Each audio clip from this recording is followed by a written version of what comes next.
Thanks for joining us, everyone. My name's Chris Byron. I have Mike with Werner here. He's the tech service manager. Mike, how are you doing? I'm doing good. How are you doing today? Wonderful. Excellent. I'm glad to have Ray here today. Ray, you want to introduce yourself? Absolutely. Thank you. Ray Mann here with 3M. Been in the fall protection industry for a few years. I've got about 36 years experience. A lot of my background focuses on participation and development of standards activities. As you can see, I support the Z359 committee, the A10 ANSI committee for construction. I also sit on the 14.3, which is for fixed ladder safety. This is something recent, I was named as the U.S. Person to represent the TC94 working group, which is the ISO International Standards Organization. Just got back from a trip to Hangzhou, China, supporting that. I'm also the current product chairperson for the ISEA, which is the International Safety Equipment Association. And you can see there standards and global activities, so that consumes a lot of my time. I also support the Cal OSHA Walking Working Surfaces. I'm on their advisory committee. How long have you been the ISEA group chairman for fall protection? I think it's 11 years now, Mike. That's a long time. It is a long time, and it's enjoying your time? It's been a good journey. Absolutely. Getting closer to retirement, though, so I got to start thinking about that. So maybe you might step up into that category. Well, we'll see about that. Yeah. Well, Ray, we appreciate you joining us. We're here today to talk about capacity. And what is capacity? Great question, Chris. And it's one that really needs some definition to help the end user and employees better understand. But capacity is defined as the total combined weight for fall protection system of the worker, all of their gear, including clothing, boots, hard hats, any PPE, and more importantly, any gear that they are required to carry on their body as part of their work task. Tools, tool bags, things like that. Absolutely. So anything that they got to carry on their body as a constant is included in calculating the total capacity. And capacity within the fall arrest system affects different components differently. You have typically your ABCs of fall protection, your anchorages, your body holding device, and your connecting components. And the anchorages are marked to about 5,000 pounds of minimum braking strength. Historically, Yep. Your harnesses are tested to about 3,600 pounds. So a 310 or 400 pound capacity on those two components within the system really doesn't apply. So it's really the connecting components that have the energy management system where capacity really plays a big role. Yeah, the A's and the B's are more static. Yeah. As opposed to, as Mike mentioned, energy absorption. So. Mm-hmm. Gotcha. What does OSHA have to say about capacity? Right now, OSHA's guidance is, they're 310 pounds is the upper limit threshold, very generically stated in the OSHA regs. And they arrive at that number from using a 220-pound rigid test mass and then applying a 1.4 multiplier on that to equal and represent a 309-pound, technically 310-pound human body, human mass. And the ANSI standards have a little bit different category. The ANSI standards have a capacity rating from 130 pounds to 310 pounds. And that's arrived at, and it's changed over the years, but we used to have a 1.1 multiplier.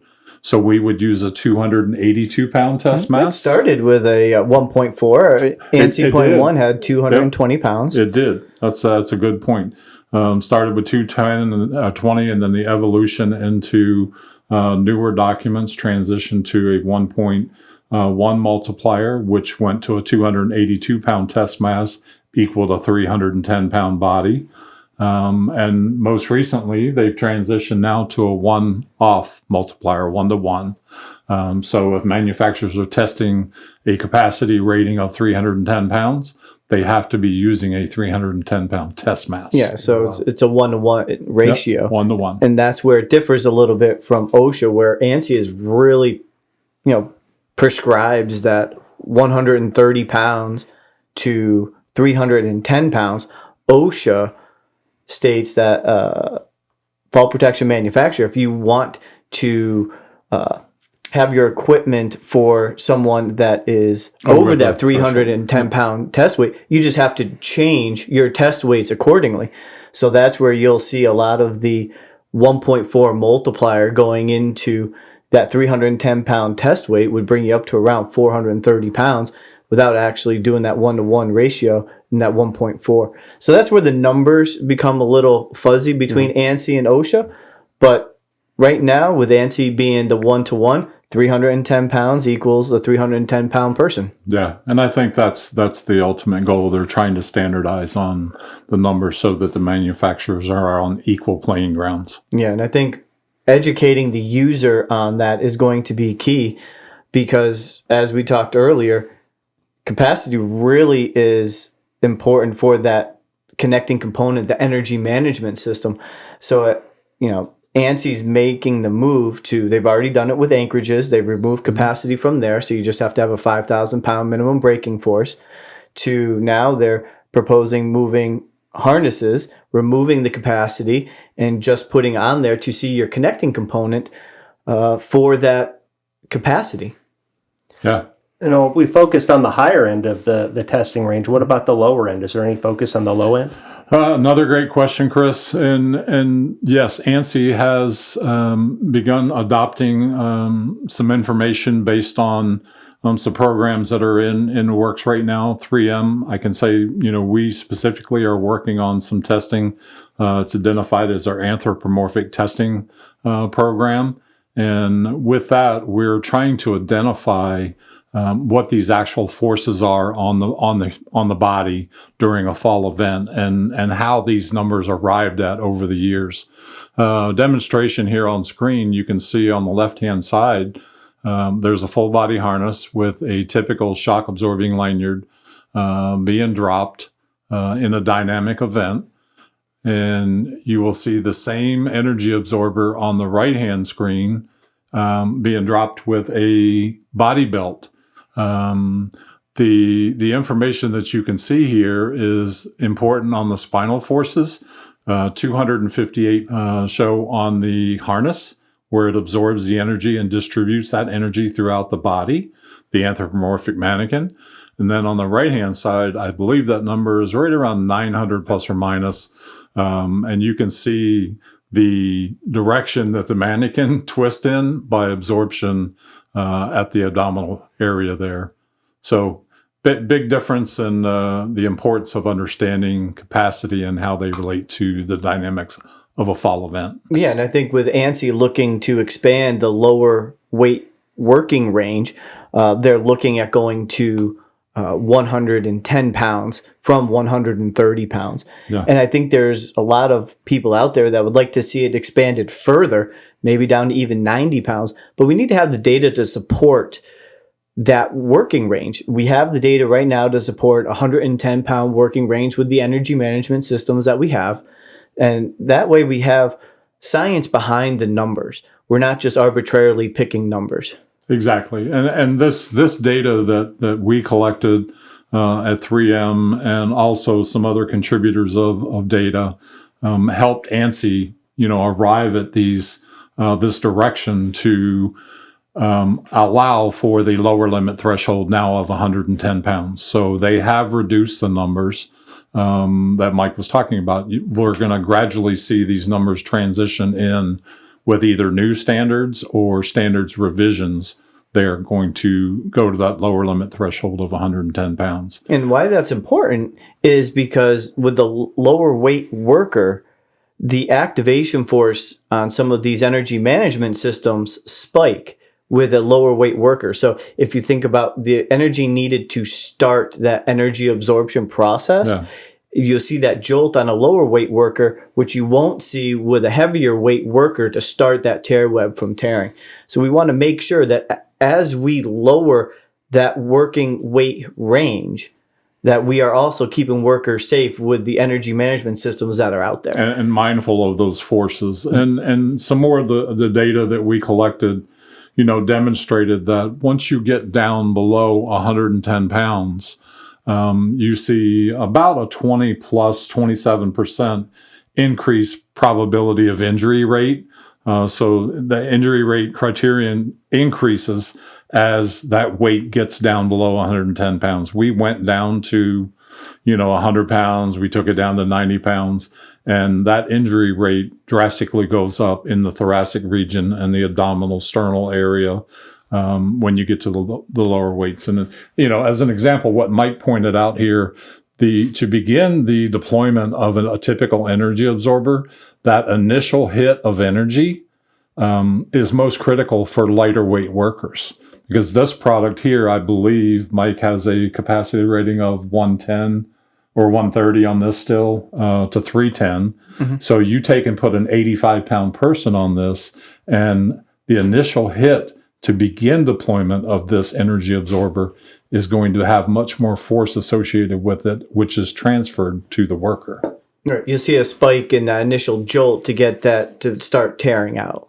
And that's where it's important. And that's with these anthropomorphic testing with Ray. The U.S. Naval Academy is doing some testing as well.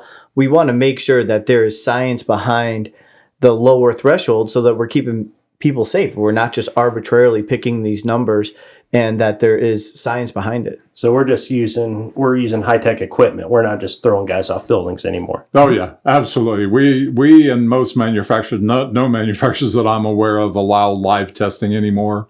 But that was very common practice in the day to use live people for doing testing, and it just doesn't produce a good result. So that's how they arrived at the rigid mannequins and even lead weights back in 20, 30 years ago. We used to use a box with lead weights to represent the test mass. Yeah, and I think it's important with all of these products, whether it's anchorages, harnesses, connecting components, that they're going to be marked accordingly, right? So your connecting components is going to have your capacity. Your harnesses, they may tell you to look at your capacity of your connecting component, and your anchorage will have your minimum braking strength. Back in the day, it's very common to see manufacturers put in there that every component of your fall arrest system must be rated to the same user capacity. And that really was an oversimplification of the labeling system on these products. Where your connecting components become the most important. Yeah. For the capacity system. Because the anchorage is rated for 5,000 pounds, and it really is irrelevant to have a 300-pound, 200-pound, 500-pound capacity marking on there when the anchor, as Mike pointed out, has a minimum braking strength of 5,000 pounds. And that's the importance of this, and just getting the information, the education out there of proper markings on components. And speaking of proper markings on components, I just have I get asked a lot about inspection grids being on products. Okay. Is that a requirement? You're really putting me in the corner here. Yes, I am. Actually, as per the current ANSI standards, and that's what most of these products in the U.S. are manufactured and certified to, there is no requirement. And even under OSHA 1910, .140 or 1926-502, there is no requirement to have an inspection grid on these products. Their only mandate is that the products must be inspected under OSHA by the user before each use. Mm-hmm. And then manufacturers will apply a requirement within their instruction manuals that the products have to be inspected on a periodic basis. And the manufacturers will identify what that time frame is, but there does not have to be an inspection grid attached to the product. That would really be considered just kind of a benefit or an add-on, but it's not a requirement. Just as long as it's being documented. Absolutely. Yep. Yeah, and there's different methods to do that. That's the key element. Mm-hmm. Now, how does a device like this actually work in a fall? Typically, and most retractable lifelines, regardless of their size, work on the same type of function. where one end is connected to the anchor point that Mike has spoke of, and the other end will be connected to the worker, typically their dorsal D-ring. And as they move about to perform their work functions, this device is constantly in retraction tension, so it doesn't develop a sag in the cable or additional free fall. And in the event that the worker experiences a fall arrest event, the unit will lock and arrest their force. Now, this particular unit is rated as a Class 2 under the ANSI designation. So what Mike, anything you'd add? Yeah, so there's two different.